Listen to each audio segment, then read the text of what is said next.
I never thought I'd see the day when the gates of my own property would open. Not for me, but for the HOA president, striding in like he owned the world. Yet, here I was, staring in disbelief as he laughed from the balcony of a mansion I had once dreamed of, owning my land, my dreams, everything. And somehow, it had all ended up in his hands. But that wasn't even the worst part. What made my blood run cold was when the court documents landed in my lap the next morning telling me, in the coldest legal language possible, that I could take it all back. All of it. The mansion, the expensive cars, even the sprawling garden with the fountain. My heart raced, my mind spun, and a million questions screamed for answers. How had it gotten this far? And more importantly, what would I do next? I wish I could say I found the truth immediately. I didn't. The story didn't start with a mansion or a court case. It started with a piece of land that I inherited from my grandparents, a small, quiet plot at the edge of a sleepy neighborhood where the sun touched the trees in golden streaks each evening. I had dreams for that land, simple ones, a garden, a small home, maybe even a place for kids to play. But the HOA had rules, more rules than a library had books, and one man, the president, seemed to bend them for his own advantage. It began innocently. I received a letter about violations on my property. The letter was polite, almost friendly, but it carried a warning: pay fines or face action. I brushed it off at first. I thought maybe I had missed a rule here or there, like leaving a trash bin slightly visible or trimming a tree in the wrong way. But soon, the letters became threats. The phone calls cold and sharp. He was always polite on the surface, but the tone carried weight, a subtle intimidation that made my stomach twist every time I picked up the phone. I tried to be kind. I really did. I reached out, offering to meet, to discuss, even to compromise. Maybe there had been some misunderstanding, but kindness met with manipulation is like water against steel. It slips, but it never softens the steel. He ignored my attempts at dialogue, instead building a narrative where I was the troublemaker, the problem, in his perfect little world of manicured lawns and private gates. The first real low point came when construction trucks rolled onto my land one morning. I had hired a small crew to clear part of the overgrown grass and fix an old shed. By noon, I was confronted by two of his security men. "This area is now under HOA jurisdiction," one said flatly, as if reading a script. "You are not allowed here." I shook my head, confused, terrified even. "This is my land," I told them, my voice trembling. They just smiled politely, as though my words were meaningless. The crew packed up silently, the machines whirring into trucks that drove off like ghosts, leaving me standing in my own property feeling smaller than I had ever felt in my life. It wasn't just about property, it was about dignity, about standing for what you believe is yours. But when the HOA president started hosting lavish parties in a house that I knew legally belonged to me, I realized this was something much bigger. His mansion rose above my modest plot like a symbol of everything I had lost. I watched from a distance, a mixture of anger and disbelief knotting my stomach. He drove expensive cars, greeted neighbors with a charming smile, and acted as though the land had always been his. But I am stubborn, and I am patient. I started digging, literally. I pored over documents, visited city archives, spoke with neighbors, and even consulted a lawyer, who smelled trouble the moment he saw the HOA president's name. What I discovered was shocking. Hidden clauses, obscure bylaws, signatures that weren't mine, but somehow validated by authorities I had trusted. Every twist I uncovered made my blood boil. They had stolen my land piece by piece, eroding my ownership slowly, like termites gnawing through a wooden foundation. Despite the legal tangle, I tried to maintain my humanity. I helped neighbors with small favors, mowed an elderly lady's lawn, and offered shelter to a stray dog that wandered into my yard. Even when the system tried to crush me, I tried to keep kindness alive, because I knew that bitterness would consume me faster than injustice ever could. And yet, each small act of decency felt like a defiance, a quiet rebellion against a world that seemed to favor the powerful. Then came the day I saw him, the HOA president, standing arrogantly in the mansion he shouldn't have had. My chest tightened, my hands shook. I wanted to storm in, yell, demand answers, but I also knew better. I had to be smart. I had to play a long game. That night, I sat with the documents, the old deeds, and a cup of cold coffee, piecing together the path to justice. Every clause I highlighted, every signature I questioned, every neighbor I talked to, it all pointed to one thing. I had a chance, a real chance. But chance doesn't hand itself over easily. It whispers, teases, and tests you. That night, as I closed my eyes, I didn't sleep. I imagined the mansion empty, its gates swinging open for me, the court papers clutched in my hand, victory finally within reach. But just as my thoughts turned hopeful, A sharp knock on my door jolted me awake. My heart leapt into my throat. Who could it be at this hour? Standing there was someone I least expected. A messenger from the HOA with a thick envelope sealed in red wax. My hands shook as I tore it open. Inside, the words were simple, yet they carried the weight of a storm. Your case has been accepted. You may proceed to reclaim what is rightfully yours. And that's when I realized the next steps could change everything. But at the same time, I had no idea what traps lay ahead. Could I really reclaim the mansion? Could I finally confront the man who had stolen my dreams? My pulse raced, my mind spun, and somewhere deep down, I felt both fear and exhilaration, because nothing had prepared me for what was coming next. I took a deep breath, glanced back at the empty street, and whispered to myself, "This is it. This is the moment." Where are you watching from? Before the mansion, before the court papers, before the shocking realization that my land had been stolen, life seemed simple. My grandparents had left me that little plot on the outskirts of town, a quiet piece of earth, surrounded by towering oaks, and the soft hum of crickets at night. I remember walking there as a kid, imagining a small house with white walls, a swing in the yard, and flowers that would bloom every spring. It was my sanctuary, a place where I felt safe and in control of my little world. The first signs of trouble were almost invisible. A letter slipped under my door, crisp and official, saying I was violating HOA rules. I read it twice, thinking I had misread something. A violation? For what? A patch of weeds? A leaning fence post? I went to their office to speak politely, to clarify. The receptionist smiled, took my paperwork, and told me the president would get back to me. He never did. Weeks passed. I started noticing his influence everywhere. Neighbors who had once waved at me now avoided eye contact. Even the mail carrier seemed nervous, glancing over his shoulder before dropping letters in my mailbox. Then came the fines, small at first, almost negligible, but the letters piled up, the fines grew, and suddenly, it wasn't just a nuisance, it became a pressure. A constant reminder that my little paradise wasn't mine to control. I tried to keep calm, tried to reason with the HOA. I sent polite emails, requested meetings, offered to fix any violations. I even invited the president to walk the land with me, hoping he would see the harmlessness of my plans. But each attempt was ignored, twisted, or dismissed. The more I tried to be kind, the more they tightened their grip. I started to feel trapped, suffocated by invisible chains I couldn't see but could certainly feel. Then came the smaller, almost absurd events that made everything worse. My driveway was blocked by construction cones left by the HOA, with a sign that read, "Private property, under HOA control." I laughed at first, thinking someone had a sense of humor, but the laughter died when I realized the cones stayed there for days. My dog got tangled in a loose chain they had set across the yard, and a neighbor, afraid of HOA retaliation, refused to help untangle him. It was cruel, subtle, and relentless. Despite all of this, I held on to kindness. I mowed the lawn of the elderly lady next door, brought groceries to a sick neighbor, and fed stray cats that roamed the neighborhood. It wasn't about winning favor. It was about holding on to my humanity. I wanted to prove to myself that no matter how much power someone else wielded, my character didn't have to bend. The real tension began when the president started building a structure on the land he claimed as part of the HOA. At first, I thought it was temporary, maybe a shed, or something small. But then I saw blueprints taped to the inside of his office window. The drawings showed a massive house, sprawling lawns, fountains, and garages bigger than my childhood home. My stomach turned. My land, my property, my dreams, all being used as a canvas for someone else's ego. Neighbors whispered, some afraid to speak, others frustrated but powerless. I began recording every interaction, photographing every sign, every fence, every suspicious activity. Each day felt heavier, each evening darker. I started having nightmares of waking up to find my home gone, replaced by a mansion I could never enter. It was absurd, frightening, and entirely possible. Then came the first extreme event. One evening, as I walked the property line to inspect the new construction, I was confronted by two men I had never met before. They were burly, wearing suits that screamed authority, and their faces were expressionless. "You're trespassing," one said, his voice calm but firm. "This property is now under HOA jurisdiction." I tried to argue, to explain, but their presence alone was enough to make me feel powerless. They blocked my way, eyes fixed on me, unwavering.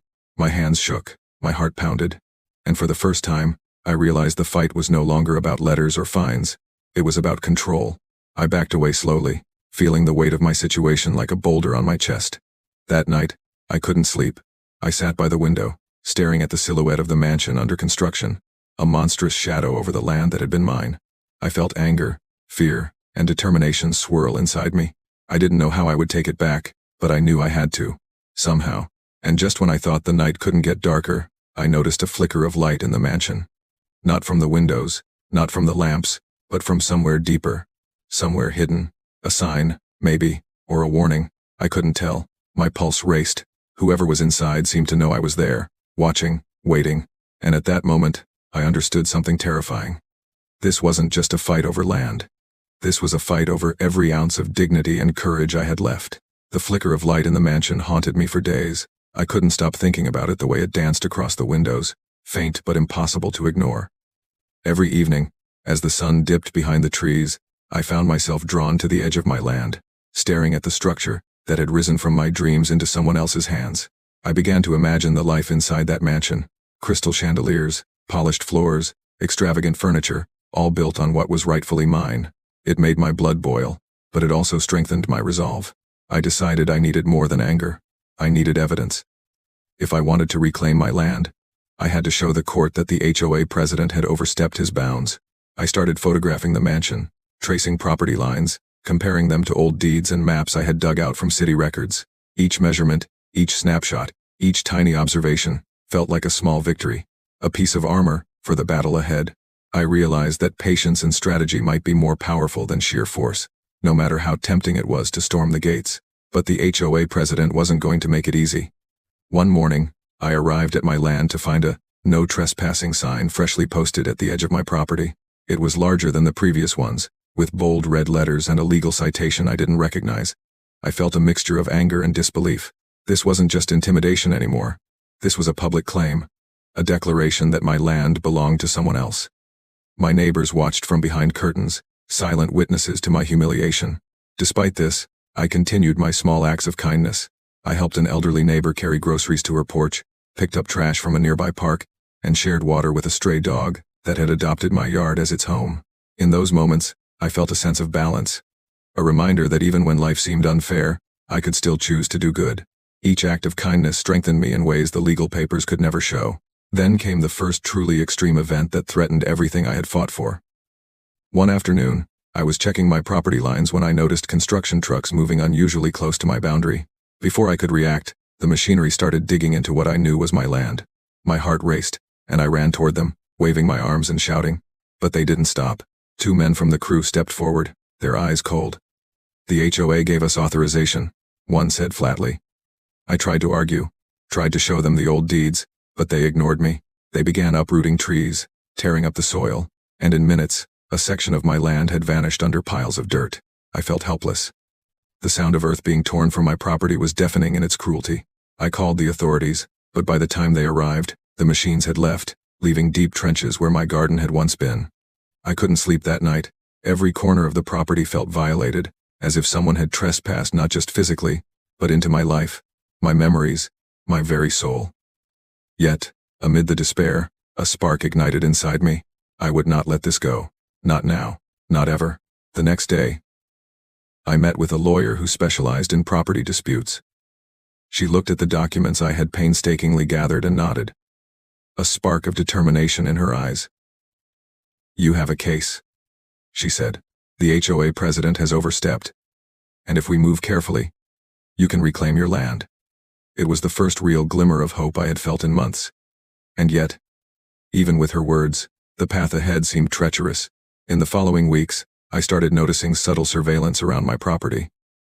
Cameras were installed on trees and poles, aimed directly at me. Even the neighbors seemed hesitant to speak, glancing nervously whenever I approached. The HOA president was not just building a mansion on my land, he was constructing a fortress, using intimidation and fear as weapons. I realized that if I wanted justice, I had to be smarter than he was.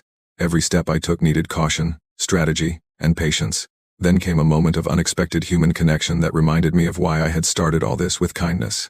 One morning, a neighbor approached me with an envelope. Inside were documents she had kept hidden for years. Old letters, surveys, and even a diary entry from one of my grandparents describing the land and their intentions for it. "I've been waiting for someone brave enough to fight for it," she whispered. Her words filled me with warmth and reminded me that even in the darkest times, allies exist. You just have to notice them. But darkness wasn't done with me yet. One night, as I returned home from photographing property lines, I saw a shadow slip across the edge of my land. My heart jumped. Whoever it was had been watching me, following me, or worse. I froze, unsure if I should confront them or hide. The shadow moved closer, and I realized with a sickening feeling that the HOA president was inside the mansion, aware of every step I took. He wasn't just building a home. He was constructing control, weaving fear into the very soil I stood on. I felt my blood run cold. For the first time, I understood the full scope of the battle ahead. This was no longer about property lines or fines. This was about courage, about facing someone who believed he could dominate every inch of life around him. And in that moment, I knew the next confrontation would change everything because the next extreme event was already in motion, waiting for the perfect moment to strike. The shadow that night lingered in my mind like smoke I couldn't chase away. I paced my small living room, the floorboards creaking under my restless steps, trying to convince myself it was just a trick of the light. But deep down, I knew it wasn't. The HOA president was aware. He was watching. And that realization filled me with both fear and determination. I couldn't let him win, not after everything. The next morning, I returned to my land with caution. Every step felt heavy, each glance over my shoulder a reminder that I wasn't alone. I started noticing small signs of intrusion. Footprints in the mud that didn't belong to me, broken branches along paths I had cleared, even a faint smell of expensive cologne that lingered long after I left. He was marking territory, letting me know that he had eyes everywhere. It was unsettling, but I refused to let it crush me. I reminded myself of the neighbors who had secretly supported me, the stray dog that had become my loyal companion, and the small acts of kindness I had performed that no court or legal document could ever erase. That day, I also found myself at the local library, digging through old land records, city planning documents, and HOA filings. I cross-referenced every detail, making notes, taking photos, building a case piece by piece. It was tedious, exhausting work, but each discovery felt like a small victory. I found old surveys showing my property boundaries clearly, letters from previous HOA presidents acknowledging my grandparents as legitimate owners, and even old tax documents proving continuous ownership. Every document I collected was another nail in the coffin of his lies. But then came a less extreme, almost bizarre event that reminded me how twisted this situation had become. While reviewing some old maps at the city archives, I discovered that the HOA president had managed to legalize a small portion of my land for his mansion through a loophole in a zoning ordinance. It was minor, barely noticeable, but it explained why he had been emboldened to build without restraint. I couldn't help but feel both frustrated and amazed at how meticulously he had planned this theft. He wasn't careless, he was deliberate, methodical, and ruthless, and that made the fight ahead even more daunting. Back on my land, I decided to take the first real action. I posted "private property, no trespassing" signs along the boundary, despite knowing they might be ignored or destroyed. I set up small motion sensor cameras in strategic locations, hoping to catch any unauthorized activity. Each step I took was small, calculated, and measured. I knew rushing into confrontation would be a mistake. Patience, strategy, and preparation were my weapons now. The neighborhood was tense. I noticed neighbors glancing nervously from their windows whenever I walked my property. Some avoided me entirely, while others whispered encouragement quietly, offering small pieces of information about the HOA president's activities. It was humbling to realize that even in a situation so full of fear and manipulation, human kindness still persisted. These small alliances reminded me that justice wasn't just about laws or courts, it was about community, support, and courage. But no amount of preparation could shield me from what came next. One evening, as the sun dipped low and cast long shadows across my property, I saw headlights sweeping across the mansion's driveway. A convoy of black SUVs rolled into place, and I felt my stomach twist. He wasn't waiting for me to approach. He was preparing. I could feel it in the air, the tension, the unspoken warning. Something big was about to happen. I ducked behind a tree, heart pounding, as the mansion's lights flickered on. Inside, the HOA president moved with deliberate calm, speaking on the phone, giving orders, as if orchestrating a storm, and then it happened. Without warning, one of the SUVs sped down the driveway, kicking up dust and gravel, and aimed directly toward my property line. I froze, too shocked to move. The SUV stopped inches from my fence, the engine idling menacingly. A man stepped out, holding a clipboard and a stack of papers, and called my name. "You need to vacate the property immediately," he said in a voice devoid of emotion. I stared, unable to speak, as the vehicle and the mansion behind it seemed to loom larger than life. A symbol of all the power and control he had accumulated. My blood ran cold. For the first time, I realized that the HOA president wasn't just trying to intimidate me. He was testing me, pushing boundaries, and preparing for a confrontation that could change everything. The extreme event I had been dreading had arrived, and there was no turning back. As I backed away slowly, heart pounding, I understood one thing clearly. This fight wasn't going to be easy. Every small victory, every document, every act of kindness would be tested in the days to come, and I had to be ready not just to defend my land, but to confront the man who had stolen so much from me, and who believed he could act with impunity. The SUV incident left me shaken. I sat on the edge of my porch that night, staring at the mansion looming in the distance, its windows glowing like eyes watching my every move. I replayed the scene over and over, how the tires had kicked up dust, the way the man had stepped out holding those papers like a warning, the calm, almost smug look in the HOA president's eyes. It was terrifying, but it also ignited something inside me. Fear alone wouldn't win this battle. Courage would, patience would, and I had plenty of both, though I didn't yet know if they would be enough. The next morning, I returned to the property, cautiously stepping along the edges, keeping my cameras and notes close. I began mapping the damage done by the previous day's SUV confrontation. The grass was flattened, a small fence post was cracked, and footprints crisscrossed areas I had carefully marked as my own. It was infuriating. Yet I knew losing my temper would play into his hands. The HOA president thrived on chaos and intimidation. My goal now was to remain calm, strategic, and meticulous. I took some time to reflect on why I had started this fight in the first place. The land had been in my family for generations. My grandparents had loved it like a living memory, a patch of earth filled with their laughter, their hard work, and their dreams for the future. I remembered walking there as a child, chasing after fireflies at dusk, imagining the house I would one day build. Their legacy deserved respect. My fight wasn't about revenge. It was about honoring them, preserving what was rightfully mine, and standing for justice, even when the odds seemed stacked against me. Later that week, a small victory arrived in an unexpected form. A neighbor, who had remained silent for months out of fear, approached me with a box of old documents. "I've been keeping these safe," she whispered, her eyes darting nervously toward the mansion. Inside were deeds, old letters, and photographs showing parts of the property before any of the HOA alterations. "I always believed someone would come to claim what's theirs," she said softly. The gesture reminded me that even in dark times, human kindness exists. People may hesitate, they may fear, but courage and empathy still shine through. I spent hours reviewing the documents, comparing them to my own records. The old photographs showed the boundaries, clearly. Letters from previous HOA boards confirmed my family's ownership. Every detail reinforced what I had known all along. The land was mine, but knowing it in my heart wasn't enough. I needed proof strong enough to withstand intimidation, manipulation, and the influence of someone as cunning as the HOA president. Then came a quieter, less extreme event. I began noticing unusual behavior from the mansion's staff. Gardeners worked in shifts that didn't make sense. Security guards patrolled the property, even when no events were scheduled. It was subtle, almost mundane, but I realized it was all part of a larger strategy. The HOA president wasn't just building a mansion, he was building a fortress, a network of people and routines designed to intimidate and control. Every small detail he orchestrated was a reminder that I was not dealing with a careless opponent. Despite the tension, I took time to maintain small routines for myself.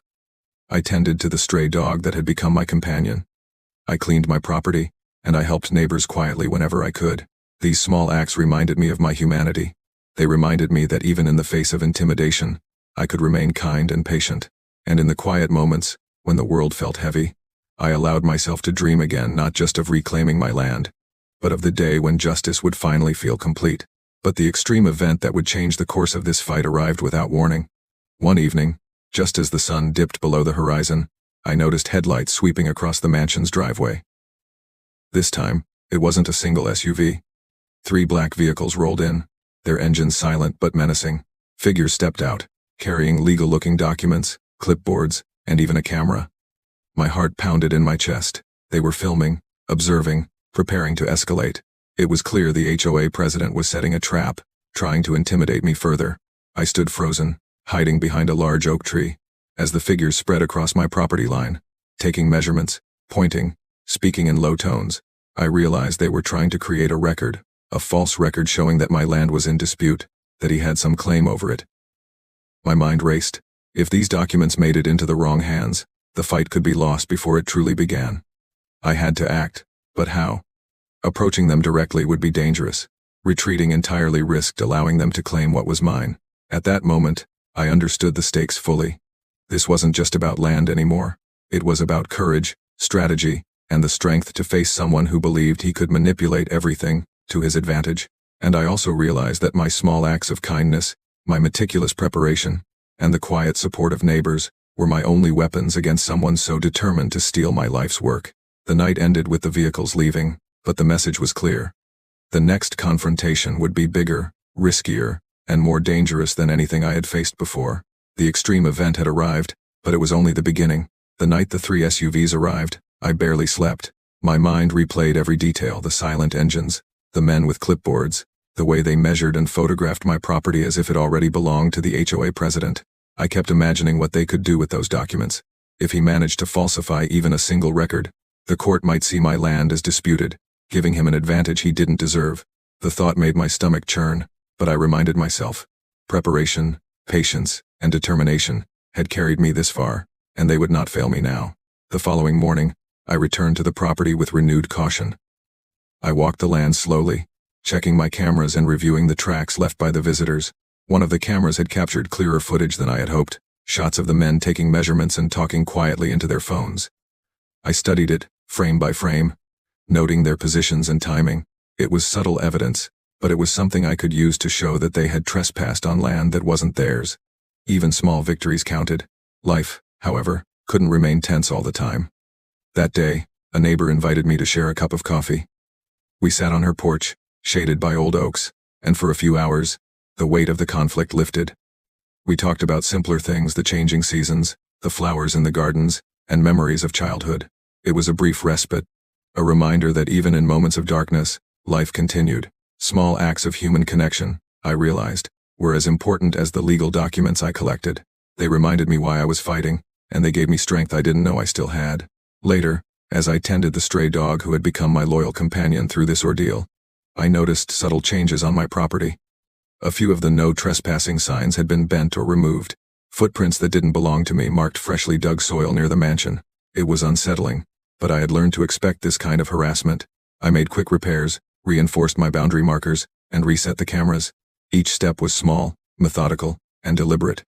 I refused to allow fear to dictate my actions. That evening, I took the opportunity to examine the documents the supportive neighbor had shared.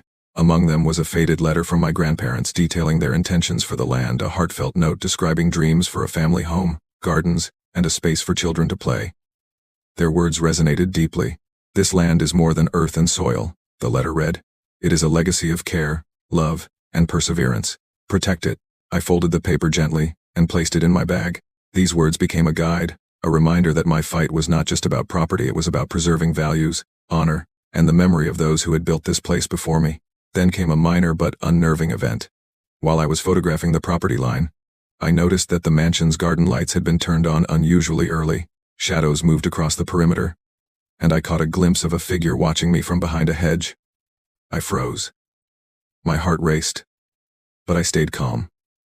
I knew confrontation wasn't always immediate or physical. Observation was a weapon as much as any document or camera. Whoever was there wanted to intimidate me, to make me hesitate. But hesitation wasn't an option. A few days later, a delivery arrived at my door. A legal notice from the HOA's lawyer. It was polite in tone but clear in intent. They claimed the land was in dispute and suggested I refrain from any activity that might further complicate ownership. My hands trembled as I read it, but I understood the subtext. This wasn't about negotiation. This was about intimidation and pressure. They were trying to wear me down mentally, to make me doubt my rights and my claim. I refused to let them succeed. Then the next extreme event occurred. One late evening, as I walked the property inspecting the boundary, I heard the sudden roar of an engine. A black SUV, moving faster than any of the previous vehicles, tore down the driveway near the mansion. Its headlights blinded me for a moment, and I instinctively dove behind a tree. The SUV skidded to a stop near the edge of my property, throwing dirt and leaves into the air. A man stepped out, holding a large stack of papers, shouting for me to leave the land immediately. I recognized the voice. It was the HOA president himself, calm, menacing, and deliberate. His presence confirmed what I had feared. The confrontation I had been dreading had arrived in full force. I realized then that the stakes were higher than I had imagined. This was no longer a dispute of documents, fences, or minor trespasses. It was a test of courage, strategy, and resilience. He was not simply trying to intimidate me. He was asserting control, daring me to respond. And in that moment, I understood clearly. The next steps I took would determine whether I reclaimed what was mine, or watched everything slip further from my grasp. The confrontation with the HOA president's SUV left my nerves frayed. I spent that night pacing my small living room, my mind running through every possible scenario. The man had been calm, almost casual, but I could feel the weight of his presence even hours later. His words echoed in my mind, "Leave the land immediately." There was no threat in his voice, but the implication was clear. This wasn't a mere warning, it was a challenge, a test of courage and patience, and I wasn't about to back down. The next morning, I walked the property carefully, examining the damage left by the SUV. The grass had been flattened, and tire marks ran deep across the edges of the land. My no trespassing signs were bent. One nearly snapped in half. I took photographs, documented every mark, and reviewed my camera footage. There were men moving along the property line, peering through fences, whispering into phones. The HOA president wasn't just orchestrating his mansion's construction. He was creating a network of intimidation, a calculated display of power meant to wear me down mentally and emotionally. Despite the tension, life had to continue. I tended the stray dog that had become my companion, taking time to feed and care for him. I helped neighbors with small tasks, carrying groceries for the elderly woman next door, mowing her lawn, and picking up fallen branches in the park nearby. These acts of kindness reminded me why I had fought for this land in the first place. It wasn't just about property. It was about maintaining integrity, empathy, and perseverance in the face of injustice. Each small gesture grounded me, reinforcing that even amidst fear, human decency still mattered. That afternoon, a minor but unsettling event occurred. I noticed a new set of footprints near my property line. They were fresh, leading directly toward the mansion, and clearly did not belong to anyone I knew. I followed them cautiously, tracing the path they had taken, and realized they ended near a small service entrance to the mansion's property. Whoever had left them had been monitoring my movements, gathering information. It was subtle, almost silent intimidation, but effective. The HOA president's reach extended far beyond the mansion itself. To counter this, I increased my vigilance. I placed additional cameras, set up motion sensors, and carefully documented every detail. I reviewed old deeds, photographs, and city planning records, ensuring that I had absolute clarity about my land boundaries. Every small step became a building block for the legal battle I knew was inevitable. The groundwork I laid now would determine the outcome of this conflict, and I approached it with meticulous care. Then came an unexpected ally. A former HOA board member approached me quietly one evening, glancing nervously over her shoulder. "I couldn't speak before," she admitted, "but I know the truth. He doesn't own your land. He's been manipulating records, intimidating neighbors, and bending the rules. I want to help you." She handed me a folder containing internal HOA memos, old emails, and photographs that clearly supported my claim. I felt a surge of hope. Even in a situation dominated by fear and manipulation, courage and honesty could still make a difference. For the next few days, I focused on organizing this evidence. I categorized documents, highlighted discrepancies, and made notes of key witnesses. Every time I felt overwhelmed, I reminded myself of my grandparents' letter, where they described the land as a legacy of care, love, and perseverance. That memory, combined with the support of neighbors and allies, reinforced my determination. I knew that if I stayed patient, careful, and consistent, I could reclaim what was rightfully mine. But the extreme event that would test me in a way I hadn't anticipated arrived suddenly. One evening, just as twilight settled across the neighborhood, I noticed headlights cutting across the mansion's driveway. This time, it wasn't a single SUV. 4 black vehicles rolled in, moving faster than any I had seen before. A group of men stepped out, carrying clipboards, cameras, and large folders of papers. They spread across my property line, taking measurements, filming, and documenting every detail. It was clear that the HOA president had escalated his intimidation tactics. I watched from behind a large oak tree, heart pounding, as the men moved deliberately, almost theatrically, across my property. One of them, holding a camera, looked directly at me before snapping a photo. I realized that this wasn't just surveillance, it was psychological warfare. The HOA president wanted to make me feel powerless, to create the illusion that he controlled not only the land but every action I took. The intensity of the event, the coordinated effort, and the sheer audacity of the move made it clear. The battle was escalating. That night, I sat on my porch, the documents and photographs spread across my lap. My mind raced with strategies, contingency plans, and the steps I would take next. This confrontation had shown me the stakes were higher than I imagined. It wasn't just about the land anymore. It was about courage, resilience, and the ability to face someone who believed he could manipulate every aspect of life around him. And deep down, I knew that the next phase of this struggle would demand everything I had to give. The aftermath of the SUV confrontation left me exhausted, both physically and mentally.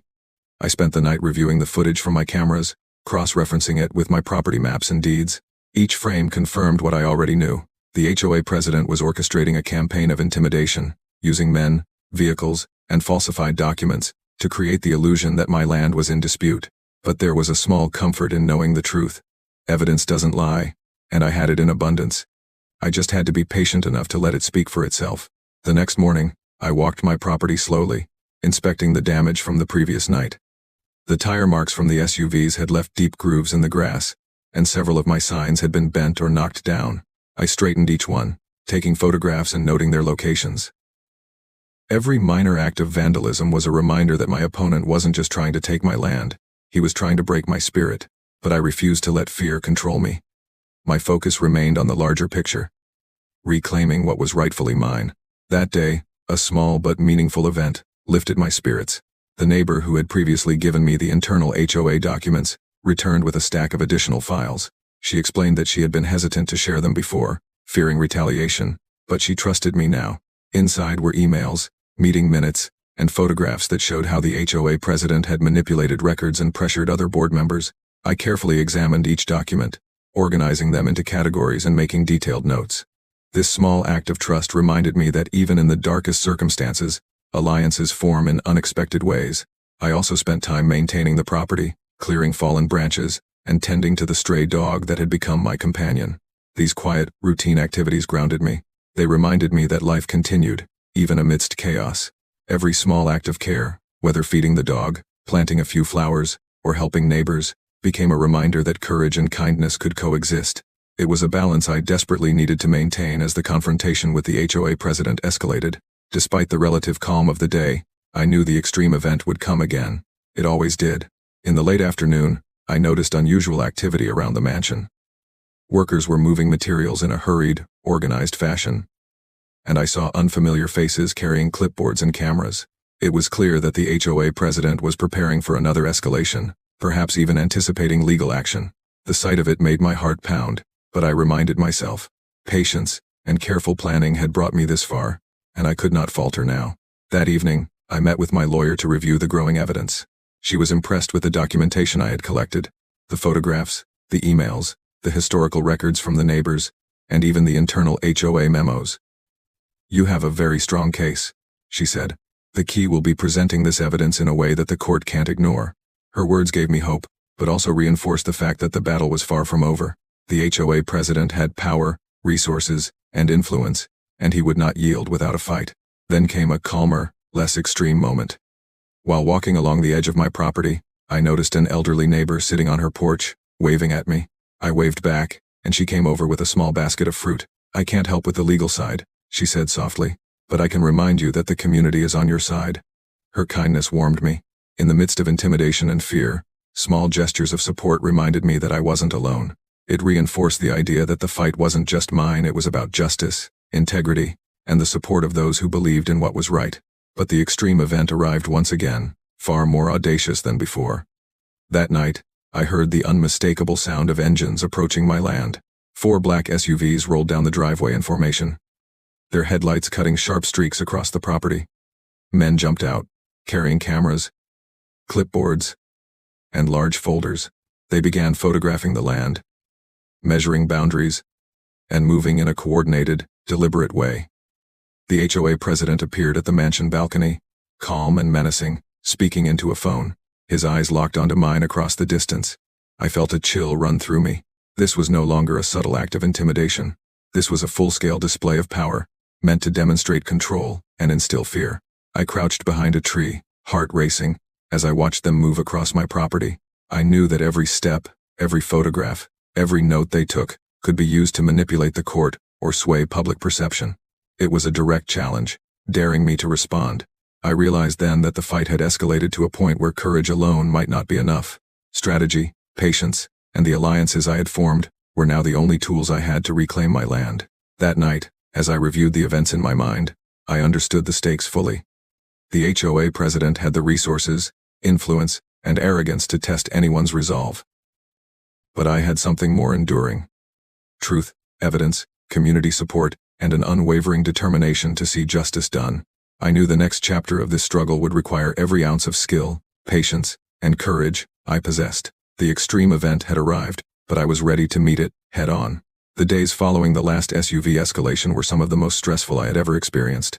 Every morning, I would wake up with a sense of anticipation, unsure what the HOA president would do next. My cameras, signs, and documentation were in place, but his moves were becoming bolder, more coordinated. It was clear he had grown frustrated that his previous attempts had not intimidated me. He had resources, men, and influence, but I had patience, courage, and the truth, and I wasn't backing down. The extreme event that morning came early. I stepped onto my property to check the boundary markers and noticed fresh tire tracks leading from the mansion's driveway onto my land. My heart skipped a beat. I followed the tracks cautiously and saw the edges of my garden trampled, my flowers crushed, and several of the "no trespassing" signs knocked to the ground. It was deliberate, aggressive, and meant to send a message: I am in control here. I took a deep breath, fighting the surge of anger. I reminded myself that this was the exact reason I had documented everything, photographed everything, and prepared evidence meticulously. This aggression would not deter me, it would strengthen my resolve. I spent the day repairing the damage, photographing everything, and noting the time and direction of the tire tracks. I filed it all carefully, knowing it would be critical for the court. Later that afternoon, a less extreme but encouraging event occurred. My neighbor, the one who had secretly been helping me, approached with an older gentleman I didn't know. He introduced himself as a retired surveyor who had worked in the city for decades. "I've been keeping an eye on your property," he said quietly. "I can confirm your boundaries, and I have records that will support your claim." The sense of solidarity warmed me, even though the situation was tense and frightening. The knowledge that there were people willing to stand with me brought renewed hope. As the day faded, I met with my lawyer again to review all the new evidence. The documents, photographs, and witness statements had grown into a formidable collection. Each new act of aggression from the HOA president only added to the evidence of his overreach. My lawyer reminded me, "Every one of these events strengthens your case. We are building an undeniable picture of intimidation and unlawful control." It was reassuring. Yet, the tension remained, because I knew he would escalate even further. That evening, another extreme event unfolded, one that would change the dynamics entirely. I had just returned from reviewing property lines when I heard the roar of engines.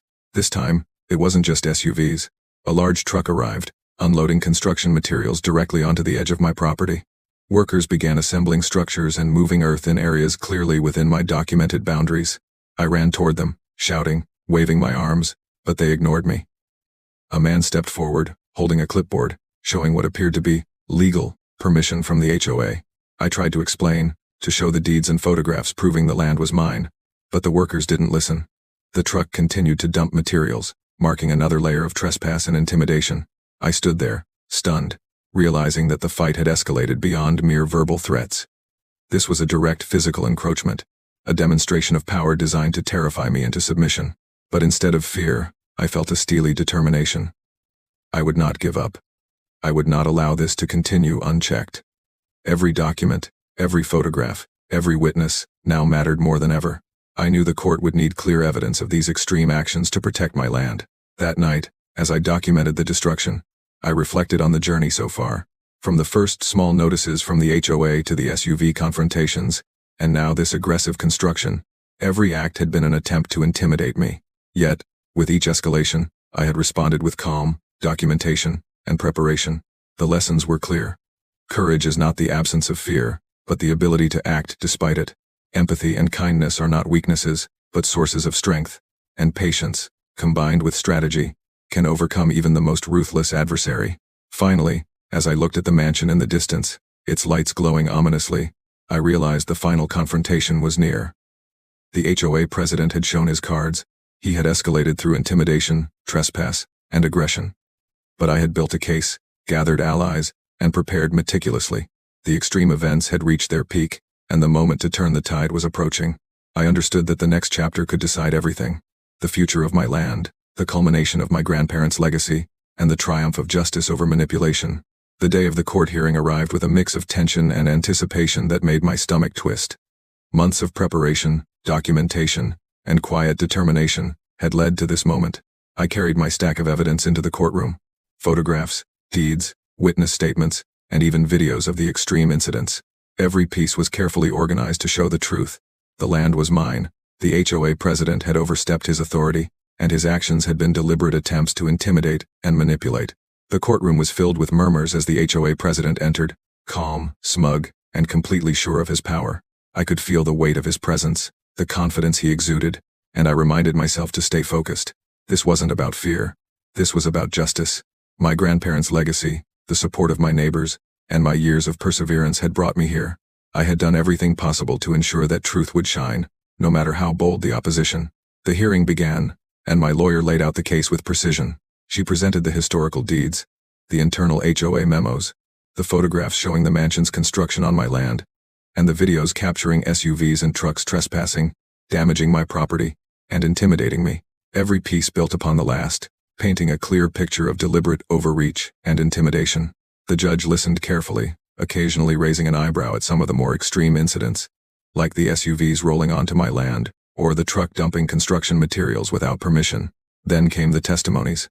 Neighbors spoke quietly, but with conviction, describing the intimidation and harassment they had witnessed, and in some cases, how they had been too afraid to speak earlier. The retired surveyor confirmed the exact boundaries, showing that the mansion had indeed been built on my land. The weight of evidence was undeniable, and I could see subtle signs that even the HOA president's confidence was starting to crack. The extreme incidents I had endured, the SUV confrontations, the property destruction, and the aggressive attempts to make me leave became the backbone of my argument. I explained calmly, step by step, how each event demonstrated his pattern of intimidation and unlawful control. My lawyer highlighted the chronology of events, emphasizing that these were not isolated incidents but a coordinated effort to claim land that was not his. The room fell into a tense silence as the judge reviewed the evidence, each detail meticulously presented. After what felt like hours, the HOA president's lawyer attempted to argue that the land was in dispute, citing obscure regulations and small zoning loopholes. But the combination of historical documents, eyewitness testimony, and video evidence made their claims nearly impossible to support. The judge asked pointed questions, probing the authenticity of the documents and the credibility of the witnesses. Every answer I gave, every document presented, reinforced the truth. My land was mine, and the mansion had been built unlawfully. Finally, after reviewing all the evidence and arguments, the judge delivered the verdict. My heart pounded as the words were spoken. The court rules in favor of the plaintiff. The property in question is confirmed to belong to the plaintiff, and the HOA president must vacate the mansion and return all parts of the land to the rightful owner. Relief, disbelief, and joy washed over me. Months of fear, intimidation, and preparation had culminated in this moment. The mansion, the land, and the legacy of my family were mine again. The aftermath was surreal. Lawyers coordinated the legal transfer of the property, ensuring that the HOA president and his associates had no lingering claim. Neighbors approached me, congratulating and celebrating quietly, as many had feared retaliation if they expressed support openly before. The mansion, once a symbol of arrogance and intimidation, was now under my ownership.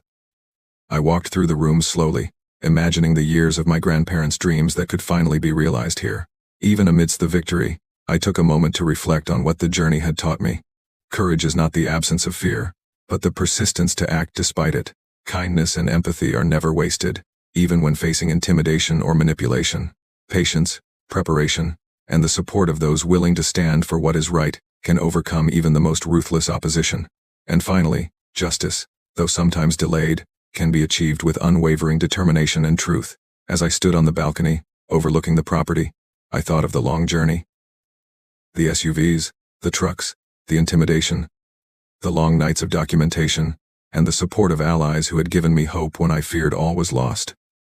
This victory was not just about reclaiming land, it was about preserving values, integrity, and the courage to stand firm against injustice. Where are you watching from?